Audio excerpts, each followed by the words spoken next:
You work with tenants like Panera and Skechers and Sweet Greens and Yep. Starbucks and all those guys. Right.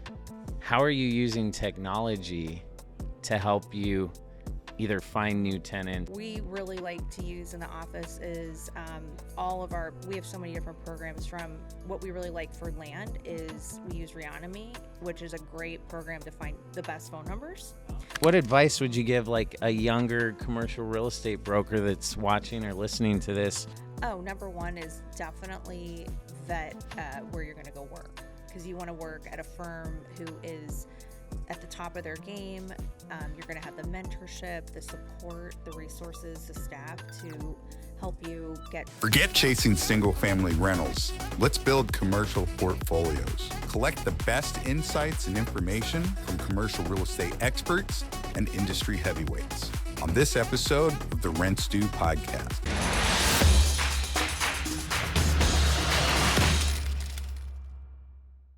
Here's a real poignant question. We're at the CREi Summit. Right. So you work with tenants like Panera and Skechers and Sweet Greens and Yep. Starbucks and all those guys. Right. How are you using technology to help you either find new tenants or to take your tenants that you're currently using and help be more efficient and better? Well, I find that what we really like to use in the office is we have so many different programs. From what we really like for land is we use Reonomy, which is a great program to find the best phone numbers. Oh, But now we just found out on Heard of LinkedIn that with one. Surfy that, because we assemble a lot of land for retailers and also developers. Yeah. The projects are taking longer, but for Meyer deals and deals like that, and then we're doing them and we're splitting off outlot parcels that we are leasing. It's just not at the abundance that we were doing them at. But Reonomy's one. Two is CREi is really our main go-to tool. I mean, they just keep advancing technologically like every single year. Their comps are like the most accurate, I'd say, as well, when we're trying to figure out pricing for properties and how to make our offers. We use Sites USA for all of our mapping, which our I'm going to be talking to demographics. Raphael. Oh yeah, well actually he owns Sites. Oh, is it? We're talking SITES. But I'm talking about out I know of that one Phoenix. too. Yeah, we like them for our mapping, even though we've been A lot of the using and tenants integrating use a lot it, of don't Google they? Maps. Yeah. Placer. A lot of our clients have it, and I would say, along with that, we use our CRM, which as well to help us keep organized and get everything in order that we've got to do. But I also, on LinkedIn, they have a add-on for, I think it's like $29 a month. It's called Surfy. Oh. And what's wonderful about that, again, if you need to get those phone numbers for property owners or for real estate managers or VPs Is this or CEOs, part of LinkedIn or? it's called Surfy, SURFE, and it I has like the been name. like godsend. Yeah.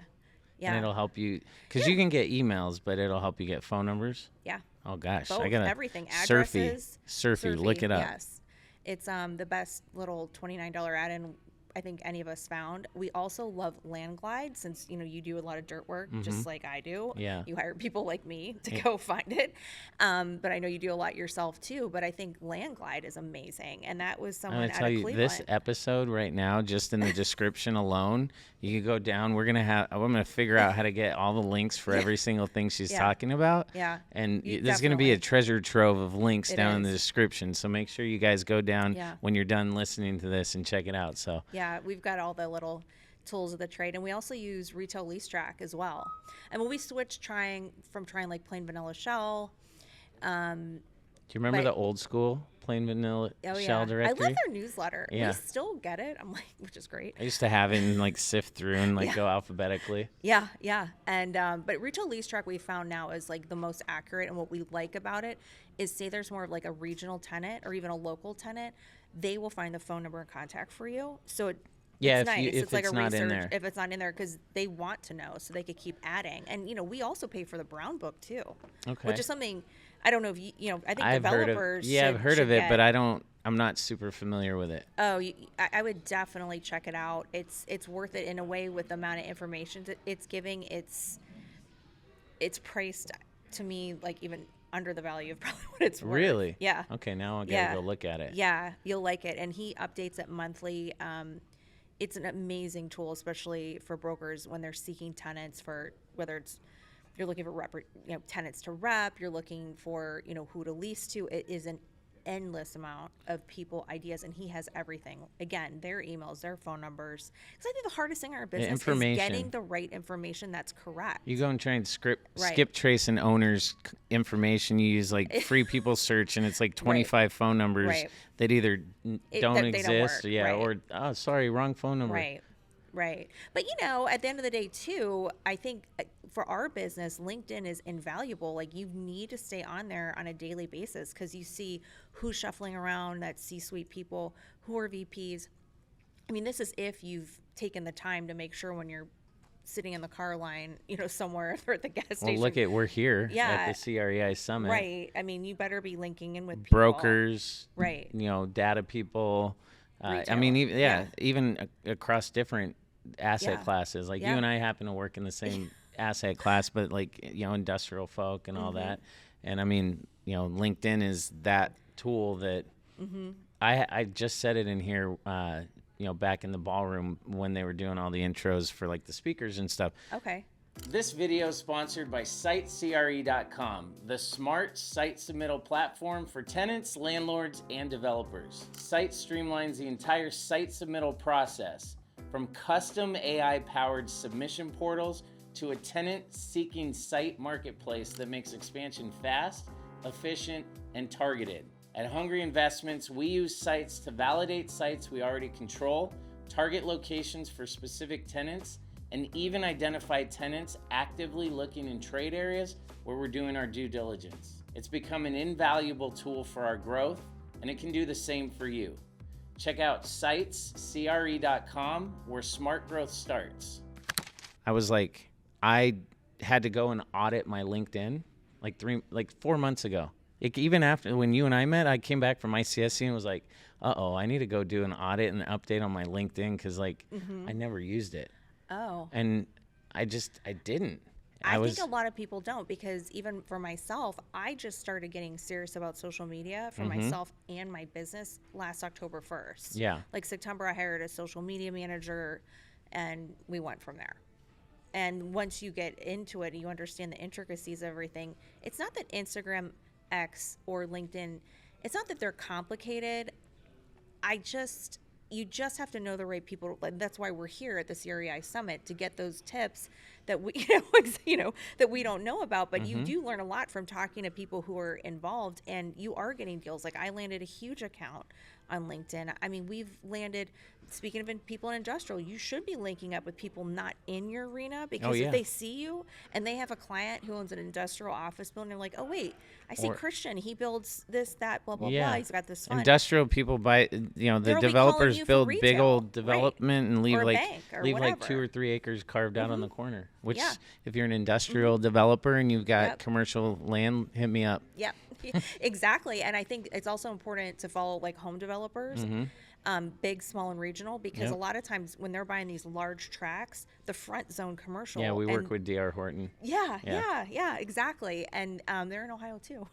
They're big. Yeah, they are huge. I think they have an offer actually in one of our properties down in Southern Ohio, because we've got a big land tract down there. But anyways, it's nice is that, especially for people like you and me, I mean, we want to know about those commercial pads. Yeah. Well, and what does retail do? It follows rooftops. They follow rooftops too, right? And you want to be at the forefront of it. Oh yeah, and they're not messing around. They're buying like 35, 50, 100 acre sites, and depending on how big it is, that's how big the retail is. Right. Yeah. And just like if you and I were working on a project and you went out and bought a tract that was bigger than what you needed. Yeah. We would want to, you would be asking me as a broker, who do you know who could buy the residential or the multifamily in the back? And you want to know those people. Yeah. And a lot of times now, if you're not out physically networking, you better be networking on X or LinkedIn. Yeah. Right? No, and I mean, we talk about this a lot. Like, I can know as much as I think I know. Like, I feel like when it comes to YouTube and Instagram and the video side of things, we know a ton. We're into the production value. We're, trying to create stuff that's entertaining and educational. Right. But X which I'm sorry, I'm going to age myself. I have I to know. still call it Twitter. I do too. It's such a I hard can't call it X. It change. just feels weird. I know. I can call it Twitter X. I just can't call it And X by itself. I still tell people I tweeted because what am I supposed to say? I X'd. Yeah, I X? Is Yeah. that what we're supposed to say? We're No, gonna I say don't even know. I X'd. Yeah. And so, like Twitter, X, whatever we're calling it, and LinkedIn, like TikTok. I have a TikTok account, but I only go on and look at stuff. Me too. I have not delved in that arena yet. I mean, my daughter told me if you go and post your content on TikTok, I'm leaving TikTok. Oh, I know, because our kids love TikTok. They're like, as and soon they as love my Snapchat. parents show up and start posting on that platform, I'm gone. I know, right? Yeah. Isn't that embarrassing Yeah. that we reached this point? Well, and I mean, can you find business on TikTok? Yes, you can. Okay. Oh, yeah. I had a developer. Are we doing a dance to find the business? I'll tell you, I have one developer friend we've done a lot of work with. He's probably a couple years younger than me, and he started getting into TikTok, going like we've been talking about, like you do it on YouTube. He's doing it on TikTok. Like, Yeah. Hey, I just bought this vacant mall. I'm deconstructing it. This is what I'm doing. I mean, he has like 100,000 plus. I mean, Okay, so it blew I up. might be on TikTok soon. You I'm just probably telling need to you, be like, just with what you're and doing. if we're on TikTok, just look up Hungry Investments. Yeah. Everywhere. He thought. I mean, he told me, he's like, you need to do this. I know TikTok seems to get like more traction quicker, It sure does. but Even like my I just thought kids. it was all about dancing. I did too. I always thought it was all about dancing, but it's not. I mean, my daughter's on But I there. love my daughter, and I don't want her to leave TikTok. So know. I got My kids too. I'm like at a crossroads. I know, but they're sitting there looking at fashion and purses and stuff like that too, Yeah. right? And my daughter looks at softball Yeah, I mean, and horses. I mean, my daughter and rides makeup and Yeah, all that but stuff. their followers blow up like faster than I've seen on any platform. Is TikTok? So how would you got two offices, one in Columbus and one in Cleveland? Yes. Are you guys outside of Ohio anywhere else or no? Are you trying to get into like, are there adjacent states you guys are trying to go to? Well, I mean, we master broker in other states. I mean, we're going to go where our clients take us business-wise, whether Yeah. it's tenants or listings. It's like Indiana, some of the like. Yeah. Oh, yeah. We've done a lot of deals Illinois. from here down the. I'd say not out west. Like Yeah. we're definitely east of the Mississippi, and it's really like the Midwest What do down you call to it, the Rust southeast. Belt? We're in No. the Rust Belt. Is that the Rust Belt? Cleveland's the Rust Yeah, Belt. yeah. Yeah. So like sticking in that area. No, I mean, we work all of Ohio with our clients, Okay. depending on who it is. Some clients like to split the state in half for brokers. They Yeah. use I-70 as a dividing line in the middle. Well, I want these episodes to be of super value to whoever's watching and listening.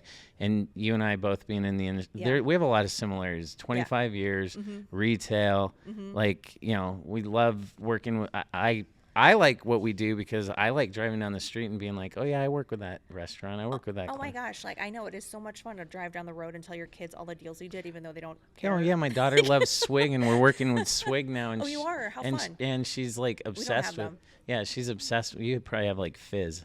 There's like. No, we don't have either. Oh well, That's maybe a big you should. out west You thing. should start one. Yeah, seriously. No, the big tenant coming in Ohio now is Dutch Brothers from out west. Oh yeah. Yeah. Okay, well, don't call Chris. Call me. Let's do some Dutch deals. Yeah, it'd be nice. Chris, if you see this, I'm just kidding. But what advice would you give like a younger commercial real estate broker that's watching or listening to this? Sure. As far as like, they want to specialize in retail leasing, like what's the number one piece of advice you'd give them? This video is brought to you by CREi.com, the smart site submittal platform for tenants, landlords, and developers. From AI-powered site submission portals to a tenant-seeking site marketplace, Sites makes expansion fast, efficient, and targeted. Check them out at sitecre.com. That's SYTESCRE.com and level up your site selection game. Oh, number one is definitely vet where you're going to go work, because you want to work at a firm who is at the top of their game. You're going to have the mentorship, the support, the resources, the staff to help you get to, from point A to point B. And you're just going to get there faster, even though this is a slow start job, no different than a developer like what you do. I mean, this is not. Well, I started as a broker, and I Yeah. knew I wanted to be a developer. Yeah. So what did I do? I didn't go work at a big brokerage house. I found the biggest A boutique. developer in Tucson. Yeah. and went and worked for him. And then I moved to Phoenix, and I reached out to like 5 developers and ended up working for one of the big developers that was building LA Fitnesses and all that. Right. And Yeah. I mean, I think the thing is too, is like with firms, whether they're developers or brokers, like even the good mid-sized ones are fine. As long as they're doing the business and you know their rollouts, you know their reputation and what they're doing. Because there's some places where you're just not going to get the training, and then you're not going to get ahead, and then you get frustrated and you're going to quit. now I'm super curious to talk to you like later here at the conference, because I did read a post that you put on LinkedIn about having done all the work for a tenant, and then they went and worked with, decided to go work with someone else, and they used all the stuff you did. Yeah. Because I Me repped and one other broker, another competing broker who I'm friends with. Yeah. Because I couldn't believe, I mean, the whole point was they were replacing their existing broker. They ended up staying with the broker and using all your data. Yeah. So what they did is they interviewed other brokers and took all their data. And then what was crazy is like, so shady. Wait, so shady? Like, I knew this guy. Will the real Slim Shady please stand up? Yeah, like literally. And so, I mean, what was crazy is normally with our business, and I'm used to actually not interviewing for business. Like, people call me, refer business to me. But you wanted the tenant. Right, but if the tenants like come now you don't want to work with them at all. Of course, I'm going to show up. And now you don't want. But the rare times I have, I feel like, I mean, we're at a ballroom like this, coming in and interviewing with, you know, it was a national restaurant chain, and you know they're asking you all these questions, this and that, and I thought to myself, okay, like my biggest competitor is here, and he didn't get it. Like, what is going on? And the next thing you know, like we even compared notes. Like we had some of the same sites, some were different. You know, I mean, that's, you know, you don't always know everything. Everyone has different ideas, especially with assemblages and off-market stuff. And he and I just kept watching like our data, like the sites going up. I mean, obviously some are obvious, like anyone, they're on market, but yeah, it was ridiculous. So it was the most ridiculous So biggest piece of advice would be find a good brokerage that has good systems, good training. Like anything. Tenants, they have the clients too. The clients, so you build your network. The long-term clients, because you got to remember those long-term clients. Some of the brokers that are mid-level brokers, when they graduate more senior, they want to be able to pass down those accounts to people who are more junior, right? Yeah. So, and that's how you're going to gain business, is from the people in your office who are moving on to, you know, graduating into bigger things or different avenues that they want to go down. Like some tenants, like myself, brokers, sorry I said tenants, but some brokers, you know, what they like to do is sometimes they go into development like you did. Some of them want to only do tenant rep and do large, massive rollouts like I do, right? I stopped doing leasing, you know, I'd say before COVID, I would do it for my developer friends like you. Like I'd say, hey, go build me a Panera, and then you're building a 4-tenant strip center. Of course, I'm going to lease it out because my clients I'm doing the business with you, right? But I'd be more specialty like that. Even though we are heavy listers, I mean, we have, you know, well over 100 listings in our office. We also do property management. You know, that's another facet I got into, you know, later in my career. It's like diversification. Totally. Yeah, exactly. We diversified into that. I think the fun part about being a broker too is you're meeting people like Christian, where a lot of times too, sometimes you might decide to partner up and go do something together. You might want to put equity into the deal, right? Or roll your commission or roll your own checks. I mean, again, now like being more established. And again, like you said, you get to pick who you want to work with. And I do too. And I mean, and that's another post I wrote about, it was boundaries, picking who you want to work with. You don't have to work with everyone. You want to work with the right ones. No, and I think when people are younger, and I mean, this is like a big word, you know, now that where I'm at, I want to teach people not to make the mistakes I've made. And, you know, one of them too is respecting yourself. And if people aren't respecting you, get out fast. I used to put up with people's crap so much, like, and it's not like it's the majority. It's like any business. It's always that low, maybe 5% level, but they're the ones that ruin everything for everyone type of thing. Well, and if you don't set those boundaries, then people will keep pushing. But as soon as you set it, then they're like, oh, okay. Right, exactly. And the thing is, what I learned too in business, and I'm sure just like you, the people who make money, they are laser focused and they are go, go, go. Like they're not hemming and hawing. They're not in analysis. Once you see analysis paralysis, run. You'd rather have a You're not gonna get a many quick no deals than a done. slow maybe. Or you're not going to get any deals Yeah. done. Yeah. Like I think the level risk takers that we all work with, they move fast. Yeah. Yeah. Well, money loves speed. Money sure does love speed. Yeah. And that's what I say to brokers too. Like, you got to do as many deals as you can. Like, you can't just be like, oh, I'm here, I made X amount of dollars. No, you got to keep ripping it out, thinking, strategizing, mapping. Driving's a big thing. Like, don't think you're going to know by Google. Yeah. Like, my best deals have all been off market, whether they're leasing or they've been assemblages. They're all off market.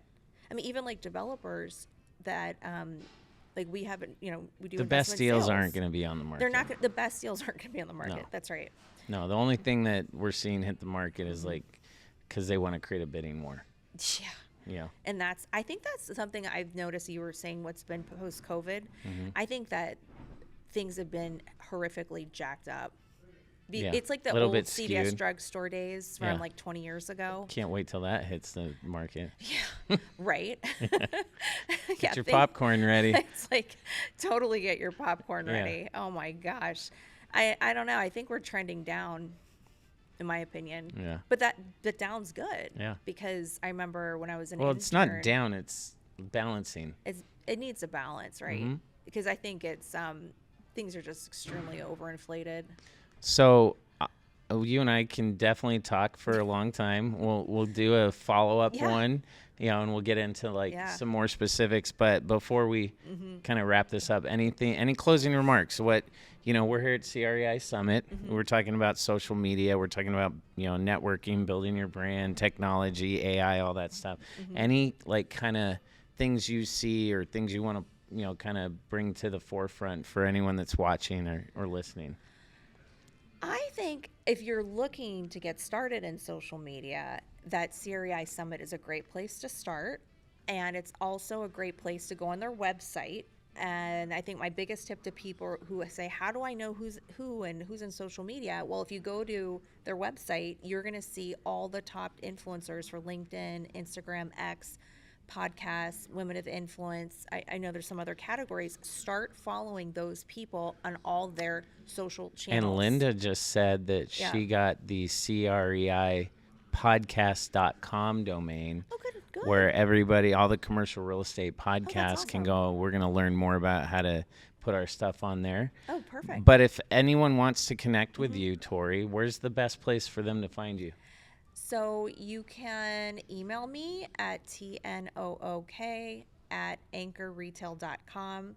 You could look me up on LinkedIn. My name is spelled Tori. My last name's Nook, Nook. I'm also on Instagram under that name. You could also find me on X under that name. And then my company's website is www.anchorretail.com. I am going to start my own website via the help of Christian here soon. We're going to get ToriNook.com Yeah. branded. Oh, we better go get the domain. because I'm working on writing a book right now. Oh. Yeah. What's it called? It'll be juicy. I'm not going to say just yet. Can but I it's gonna tell be- you offline when we're done here? We might have to work on something together. I got a killer name. Oh, okay. I have the name. Okay, I'm going to share with you. I Yeah. wanted to do an Because ebook. I want to talk about business and using also, combining like your like faith, intuition into it in all my stories and how things wound up she's a where they beast. did. Yeah, I mean, at the She's end a of the day, beast in the triple net retail space. Yeah, I mean, I think the thing is people think things are easy or life's easy, and you're gonna have trials and tribulations. Well, you know what? This was cool. Everyone knew what it was, and the more we do the podcast, it becomes more about like this. You can't in commercial real estate make a whole bunch of money, be an overnight success. You got to pay rent. Rent's You sure do. And I think that's the biggest thing with newer brokers, and I think even not just newer brokers, but even people of all ages. Like if you're entitled or self-entitled, don't do this because no one's going to hand you anything, and then you start burning bridges. And even when a lot of times too, it's always also about what have you done for me lately. Yeah, and I think that's the thing is if you start doing that, you're going to be gone pretty fast from where you're working. Yeah, we say this all the time. It's You have two awful. things: your relationship and your network and your relationships and your Rolodex. Right. Reputation and Rolodex. I've said it so many times I screwed it up. Well, I always always say the hardest worker wins in the office. They get the most business. It's just like they have that saying, give the busiest person the most to do. And people in your office start seeing like, oh my gosh, like they're getting all this done. Like they keep giving you more and more and more. People want to work with who they trust, not the complainers, not the victims, not the, oh, can't you give me this or that? It's like, well, no, you have to prove yourself that you can actually work first. So if you guys want to connect with Tori, make sure you look down in the description. We'll put all the links, all the super cool tech she was talking about, where to find her, where to connect. Tori, like I said, she's a beast in the net lease world. She's a retail monster. She's an amazing person, mother, all that good stuff. Yeah. So we're definitely going to follow up with Tori more in the future. Obviously, I want you guys to connect with some of the top minds in commercial real estate. That's why we're here at CREi Summit in Palm Desert 2025.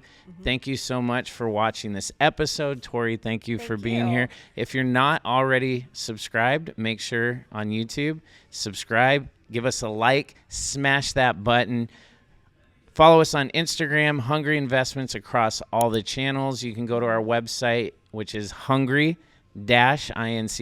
You can find this episode, all the other episodes, blog posts, all kinds of stuff, and you can meet all my really great friends that I have on this episode. So, Tori, again, thank you for joining me. Thank you. It's been Thank an you honor. for watching, and we will see you on the next episode. Rent's due, baby, and as always, stay hungry, my friends.